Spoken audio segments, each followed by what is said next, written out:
Hello students, इस video में हम लोग एनसीईआरटी का चैप्टर 8 ट्रिगोनोमेट्री है और उसका एक्सरसाइज 8.1 का क्वेश्चन नंबर 6 सॉल्व करने जा रहे हैं। तो चलिए स्टार्ट करते हैं। स्टूडेंट्स, यहाँ दिया हुआ है if angle A and angle B are acute, यानी स्टूडेंट्स हम इंट्रोडक्शन टू ट्रिगोनोमेट्री यानी जब हम लोग इसका इंट्रोडक्शन समझ रहे थे उस समय ही बोला गया था कि जो क्लास 10th में आप लोग पढ़िएगा एक्यूट एंगल्स के बारे में पढ़िएगा। तो यहाँ पे आप देख सकते हो एंगल ए और एंगल बी दोनों एक्यूट एंगल्स है और इसमें कह रहा है कि कॉस ए और कॉस बी दोनों आपस में इक्वल हैं। तो आपको प्रूफ क्या करना है, शो करना है कि एंगल ए और एंगल बी दोनों आपस में इक्वल होंगे। तो स्टूडेंट्स हम लोग दो ट्रायंगल बनाएंगे जिसमें एंगल ए होगा और पहले में एंगल ए और दूसरे में एंगल बी हो जाएगा। जैसे यहाँ पे एक ट्रायंगल हम लोग बना लेते हैं, यहाँ पे एक एंगल ए ले लेते हैं, एक्यूट एंगल है और यहाँ पे सी डी मान लेते हैं और दूसरे ट्रायंगल में हम लोग यहाँ पे आ जाते हैं और दूसरा ट्रायंगल फॉर्म करने के बाद इसमें भी एंगल बी ले लेते हैं जो क्या होगा, इसका एक्यूट एंगल हो जाएगा। ठीक है स्टूडेंट्स, अब यहाँ पे हम लोग क्या करेंगे, जो गिवन है उसको पहले लिख लेते हैं। तो यहाँ पे गिवन में क्या है, दिया हुआ है कि angle A and angle B are acute angles, यानी कि कोण ए और कोण बी क्या है, न्यून कोण है ना, न्यून कोण है, एक्यूट एंगल्स न्यून कोण है। ठीक है, एंड यहाँ दिया हुआ है कि कॉस ए और कॉस बी दोनों क्या है, इक्वल है, आपस में इक्वल है। और तो हम लोग शो क्या करना है, दिखाना क्या है, टू शो ये एंगल ए इक्वल होगा एंगल बी के। ठीक है स्टूडेंट्स, तो हम लोग इसको प्रूफ करने जा रहे हैं। तो यहाँ पे अब सबसे पहले यहाँ पे हम लोग प्रूफ कर लेते हैं। तो यहाँ पे प्रूफ कैसे करेंगे, यहाँ दिया हुआ है cos A is equal to क्या है, कॉस बी, कॉस ए बराबर कॉस बी दिया हुआ है। कॉस ए का फॉर्मूला क्या होता है आपको याद होगा, कॉस ए का फॉर्मूला होता है बेस बाई हाइपोटेनस और कॉस बी का भी फॉर्मूला बेस बाई हाइपोटेनस ही होगा। लेकिन अब हम लोग यहाँ पे एंगल के हिसाब से बेस लिखेंगे। जैसे कॉस ए के लिए बेस हो जाएगा इसका एडी। ठीक है, तो यहाँ पे एडी लिख देंगे और डिवाइड कर देंगे किससे, इसके हाइपोटेनस एसी से। ठीक है, अब यहाँ पे इक्वल हो जाएगा, इसका बेस कॉस बी के अनुसार बेस कौन सा होगा, एफ बी हो जाएगा। ठीक है, ये तो परपेंडिकुलर हो जाएगा और हाइपोटेनस कौन सा होगा, बीई हो जाएगा। ठीक है, अब यहाँ पे इसको हम लोग थोड़ा सा क्रॉस मल्टीप्लीकेशन कर देते हैं। तो क्रॉस मल्टीप्लीकेशन करेंगे ऐसे, तो यहाँ पे AD divided by F AD, by FB F बी हो जाएगा, बेस बाई हाइपोटेनस और इज इक्वल टू हो जाएगा क्या, यहाँ पे ये एसी हो जाएगा और डिवाइडेड बाई हो जाएगा ये बीई। ठीक है, एसी बाई बीई और एडी और बाई एफ बी। ठीक है स्टूडेंट्स, तो ये ऐसा क्यों, देखिए एडी का जो कॉरस्पॉन्डिंग साइड है, एडी मतलब बेस, तो इसका बी एफ भी बेस है। ठीक है, एडी और एफ बी दोनों बेस है तो इसका कॉरस्पॉन्डिंग साइड प्रोपोर्शनल कर दिए और एसी बाई बीई है तो इसका भी कॉरस्पॉन्डिंग साइड प्रोपोर्शनल कर दिए। स्टूडेंट्स, हम लोग प्रोपोर्शनल क्यों कर रहे हैं, इसलिए कर रहे हैं कि अगर हम लोग इस ट्रायंगल को सिमिलर कर दें तो ये इसका एंगल भी आपस में क्या होगा, इक्वल हो जाएगा, यानी समरूप कर दे, दोनों ट्रायंगल को, दोनों त्रिभुज को समरूप कर दें तो इसका जो एंगल होगा वो इक्वल हो जाएगा। तो समरूप कैसे प्रूव करोगे, इसका तीनों जो साइड है आपस में प्रोपोर्शनल यानी समानुपाती सिद्ध कर दो तो ये क्या हो जाएगा, एंगल आपस में इक्वल हो जाएंगे। तो वही कर रहे हैं, इसको हम लोग के मान लेते हैं, आप चाहे तो एक्स भी मान लो, कोई भी कुछ भी मान सकते हैं आप। ठीक है, अब यहाँ पे हम लोग थोड़ा सा क्रॉस मल्टीप्लीकेशन कर लेते हैं। तो यहाँ पे क्या है, एडी बाई एफ बी बराबर किसके है, तो देखिए ये भी के बराबर है और ये भी के बराबर है ना, यानी इसको बराबर है के। तो एडी के इज इक्वल टू क्या हो जाएगा, यहाँ पे के हो जाएगा और मल्टीप्लाई क्या करेंगे एफ बी से। ठीक है, यहाँ पे क्रॉस मल्टीप्लीकेशन जब करेंगे हम लोग तो एडी इज इक्वल टू के इंटू एफ बी हो जाएगा। स्टूडेंट्स, इसको हम लोग इक्वेशन 1 मान लेते हैं, समीकरण 1 मान लेते हैं। अब हम लोग फिर एसी क्या दिया हुआ है, AC by BE is equal to, इसको भी हम लोग के माने हैं ना, तो ये भी के बराबर है। तो यहाँ पे AC का वैल्यू क्या आ जाएगा, इसको भी क्रॉस मल्टीप्लीकेशन हम लोग करेंगे तो AC इज इक्वल टू क्या आ जाएगा, K इंटू बीई। इसको हम लोग स्टूडेंट्स इक्वेशन 2 मान लेते हैं।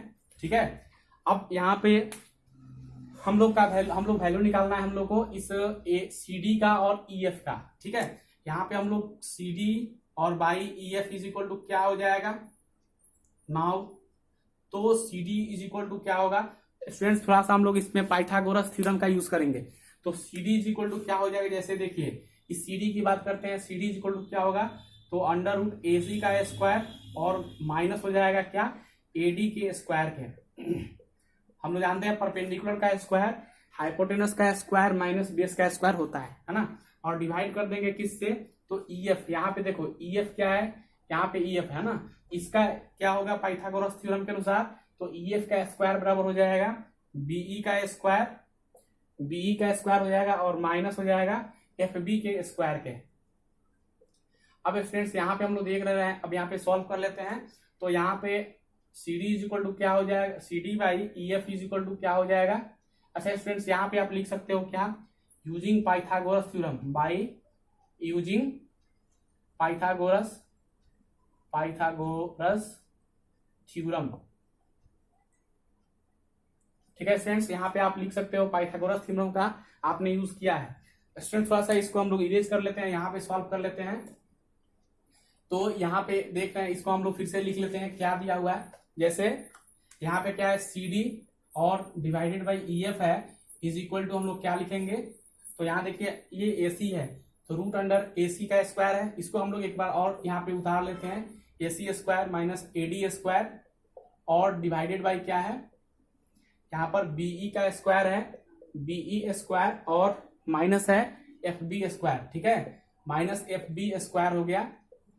अब स्टूडेंट्स यहाँ पे नेक्स्ट हम लोग सॉल्व कर लेंगे, CD by EF is equal to, यहाँ पे देखिए AC के जगह हम लोग क्या रख सकते हैं, तो AC के जगह हम लोग रख सकते हैं K इंटू BE का स्क्वायर, सॉरी BE, तो यहाँ पे AC के जगह हम लोग रखेंगे K इंटू BE, इसका स्क्वायर है तो हम लोग इसका होल स्क्वायर कर देंगे, माइनस है तो माइनस, और AD के जगह हम लोग क्या रख सकते हैं, देखो students AD is equal to दिया हुआ है K इंटू FB है ना, AD is equal to K into FB, तो यहाँ पे लिखेंगे K इंटू FB और इसका क्या करेंगे स्क्वायर कर देंगे।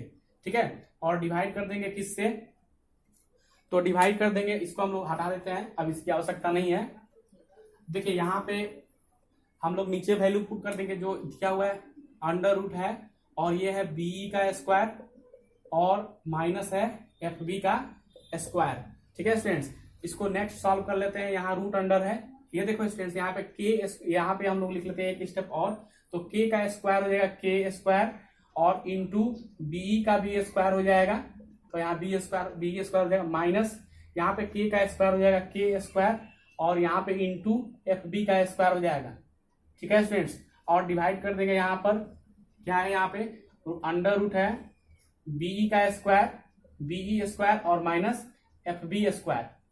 अब यहाँ पे हम लोग जो कॉमन है उसको कॉमन ले लेते हैं, जैसे K स्क्वायर दोनों में है तो अंडर रूट यहाँ पे हम लोग लिखेंगे K स्क्वायर और इसमें से निकाल लेंगे K, तो आ जाएगा BE स्क्वायर, इसमें आ जाएगा और माइनस आ जाएगा यहाँ पे FB स्क्वायर। ठीक है, अब यहाँ पे दोनों में से K हम लोग बाहर निकाल लिए हैं और डिवाइड कर देंगे किससे, तो अंडर रूट BE स्क्वायर और माइनस FB स्क्वायर।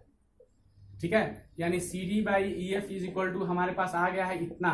अब यहाँ पे देखो K का स्क्वायर हो जाएगा K, ठीक है, रूट सट जाएगा यहाँ पे, और रूट अंडर क्या होगा BE स्क्वायर और माइनस FB स्क्वायर और डिवाइड कर देंगे किससे, यहाँ पे BE square minus FB square यहाँ भी है, तो BE स्क्वायर और माइनस FB का स्क्वायर और दोनों कट जाएगा 1 टाइम्स में। ठीक है, तो यहाँ पे क्या आ जाएगा, केवल K आ जाएगा, यानी कि यहाँ पे हम लोग यहाँ पे प्रूफ कर चुके हैं कि CD बाई EF ये भी किसके इक्वल होगा, K के इक्वल होगा। तो स्टूडेंट्स हम लोग स्टार्टिंग में ही यहाँ पे हम लोग प्रूफ कर चुके थे कि AD बाई FB इक्वल है किसके, तो AC बाई BE के इक्वल था और ये K के इक्वल था, है ना, शुरू में ही हम लोग मान चुके थे कि K के इक्वल था। अब देखिए स्टूडेंट्स ये जो है ये भी K के इक्वल है, यानी कि ये जब ये दोनों K के इक्वल है और ये भी K के इक्वल है, यानी ये तीनों आपस में क्या हो जाएंगे, इक्वल हो जाएंगे। तो यहाँ पे लिखेंगे सो यहाँ पे लिखेंगे कि CD बाई EF ये भी इक्वल हो गया K। ठीक है, K के जैसे सब इक्वल हो गया। अब स्टूडेंट्स यहाँ पे हम लोग क्या देख रहे हैं कि यहाँ पे जो तीनों साइड्स हैं, यानी साइड्स ट्रायंगल के आपस में क्या है, प्रोपोर्शनल है, समानुपाती हैं। यहाँ लिखेंगे देखो AD बाई FB मतलब इसका बेस, तो इसका बेस आपस में प्रोपोर्शनल हो गया। फिर इसका हाइपोटेनस AC और इसका हाइपोटेनस BE ये भी आपस में प्रोपोर्शनल हो गए, समानुपाती। ठीक है, और CD और EF यानी इसका जो परपेंडिकुलर CD है इसके परपेंडिकुलर EF के प्रोपोर्शनल है, तो ये सारे इक्वल हो गए। तो जैसे ही इक्वल हो गया तो लिखेंगे हैंस ट्रायंगल जो ADC बन रहा है, ACD बन रहा है, ये क्या होगा, इक्वल हो जाएगा किसके, तो ट्रायंगल BEF के। कैसे, तो बाई SSS समरूपता बोल सकते हो, या हम लोग इसको इंग्लिश में बोले तो सिमिलरिटी बोलेंगे, है ना। इंग्लिश में सिमिलरिटी होगा, सिमिलरिटी, या आप हिंदी में इसको समरूपता बोलते हो, है ना, समरूपता से, ठीक है। तो यहाँ पे ये आपस में प्रोपोर्शनल हो गए और ये दोनों सिमिलर हो गए। जैसे ही सिमिलर हो गया तो इसका एंगल A इसके एंगल B के इक्वल होगा बाई CPCT, नहीं CPC नहीं, इसका बाई SSS सिमिलरिटी से, ठीक है। दोनों आपस में इक्वल हो गए, क्योंकि हम लोग जानते हैं कि अगर जो ट्रायंगल सिमिलर हो जाए तो उसके कॉरस्पॉन्डिंग एंगल्स क्या होते हैं, इक्वल होंगे, ठीक है। तो स्टूडेंट्स, इस वीडियो में हम लोग यहाँ पे प्रूव हो गया।